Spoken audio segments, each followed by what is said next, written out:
My job as a sex educator involves helping people get comfortable talking about sex. It involves talking to people frankly and openly about sex. My favorite part of being a sex educator involves helping people replace sexual myths with science-based facts. And of all the myths that I correct, there is one that has the power to dramatically change sex lives for the better by empowering women to experience more sexual pleasure and by alleviating the performance pressure that interferes with so many men's sexual experiences.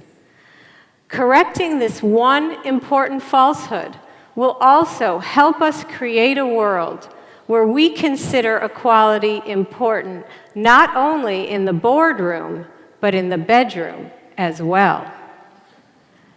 That myth is the idea that women should orgasm from penetration alone.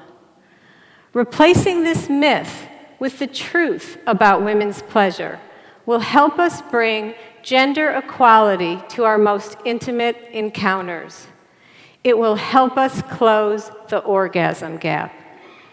Simply put, the orgasm gap is the fact that during heterosexual sexual encounters, the men are having way more orgasms than the women are.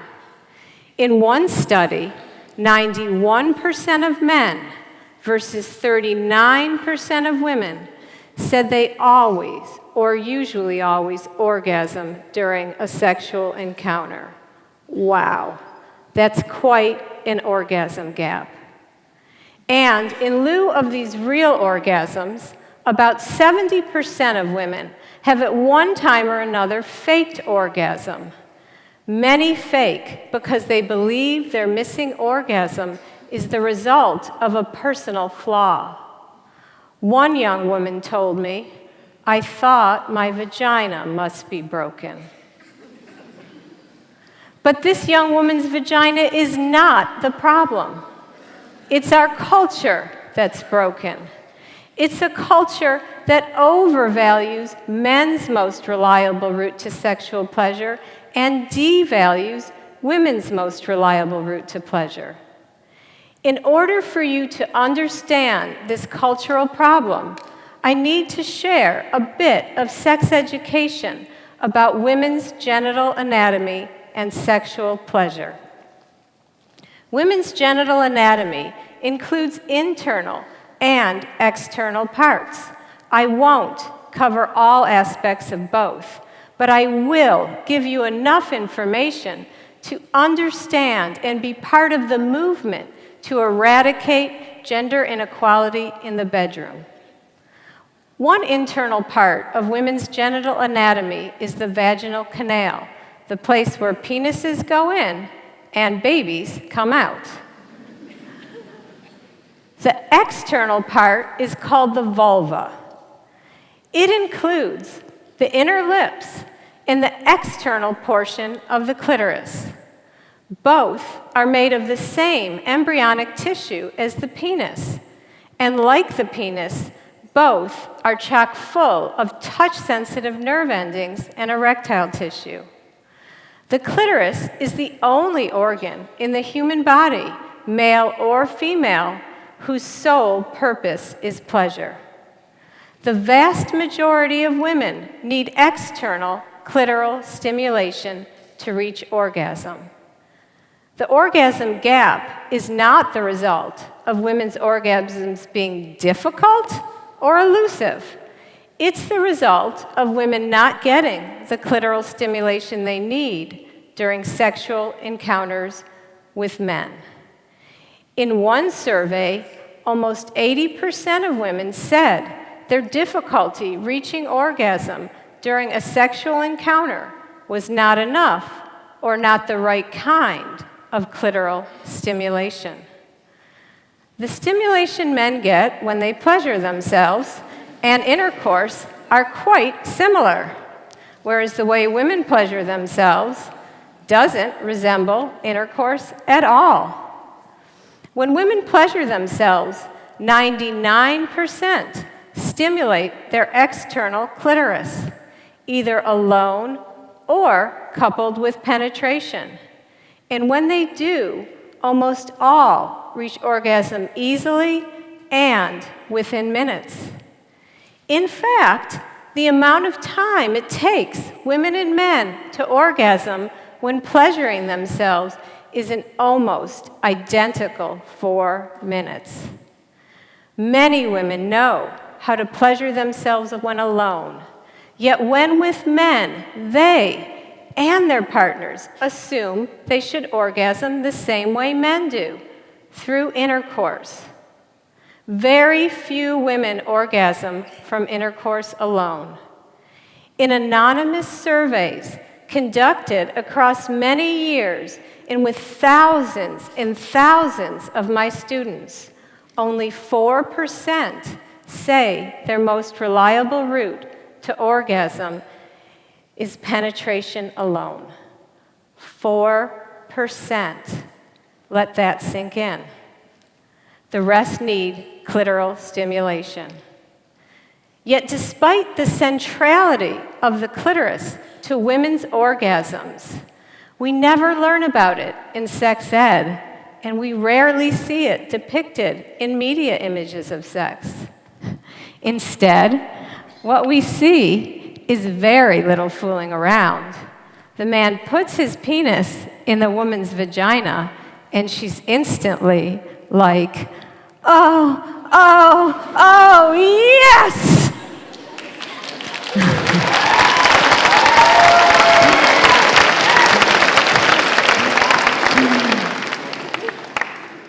It's no wonder that the number one question women ask me is, how do I have an orgasm during intercourse? And demonstrating that the orgasm gap is not the result of men not caring about women's pleasure, the number one question men ask me is, how do I give a woman an orgasm during intercourse? The way women's and men's magazines answer this question is especially maddening. They publish articles on the best sex position for her orgasm, often without mentioning the clitoris at all. And the language used in these articles and in our culture as a whole reflects and perpetuates the overvaluing of male sexual pleasure that is at the heart of the orgasm gap. We use the words sex and intercourse as if they were one and the same. And we call everything that comes before intercourse foreplay, implying that it's just a lead-up to the main and most important event, despite the fact that foreplay includes the type of external clitoral stimulation most likely to bring women to orgasm. And we call our entire genitals a vagina, therefore linguistically erasing the part of ourselves that gives us the most pleasure. We call our entire genitals by the part involved in penetration and male orgasm. If the tables were turned and we overvalued women's sexual pleasure, we would call foreplay sex and intercourse postplay.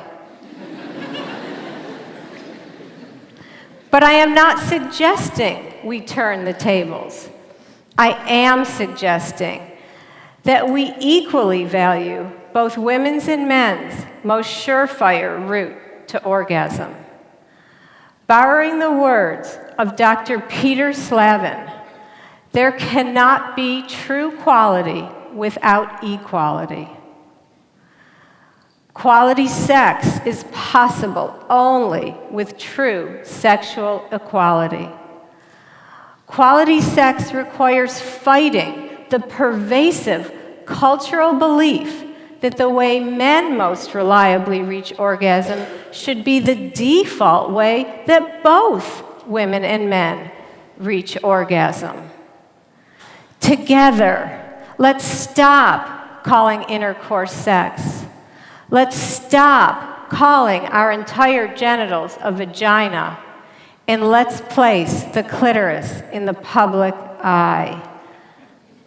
I challenge you to start noticing and calling out unrealistic images of women's pleasure.